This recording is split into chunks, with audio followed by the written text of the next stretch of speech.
Welcome back to another fine piece of rental equipment.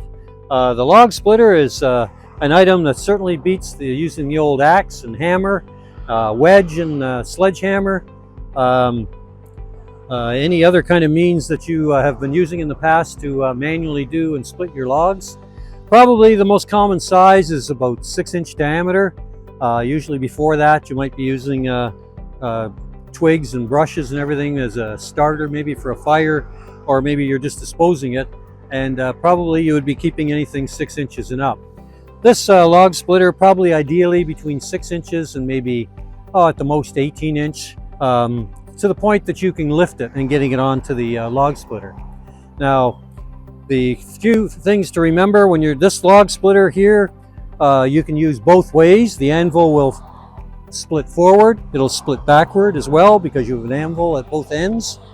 Your lever here, once you start the engine, you just push the lever forward and the log will split. Now remember, log splitters work as well as some other equipment on the basis of what you're splitting. If you're splitting very soft woods, pines, birches, not birch used too much for hardwood when you're in a fireplace, it's mostly hardwood, but if you do some soft woods, they're just going to tear in a lot of cases, all right?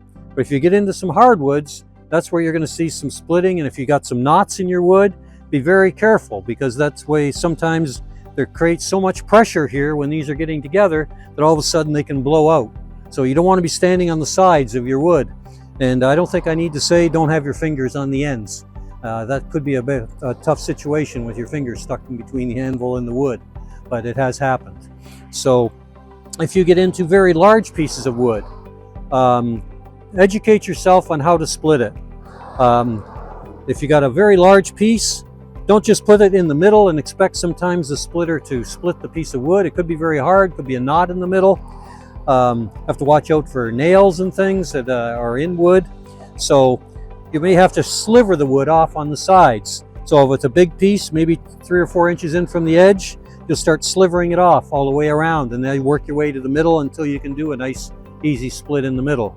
But yeah, you must educate yourself on how to split the larger pieces. Don't blame the log splitter if it's getting stuck into your wood.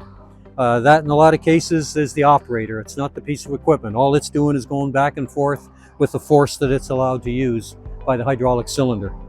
So most all towable, very easy. In this case, just a little tip, keep the anvil to the back. When you're going to lift it up, you'll find the counterweight is a little easier to lift and move around. That way you don't back up with them. Take them to your spot, unhook them and roll them to where you got to go. They're so short, they're very hard to back up. When you're transporting them, move the anvil to the front. It gives you some tongue weight on your vehicle. When you put it down, and this is a 2-inch ball, make sure you have the right size ball.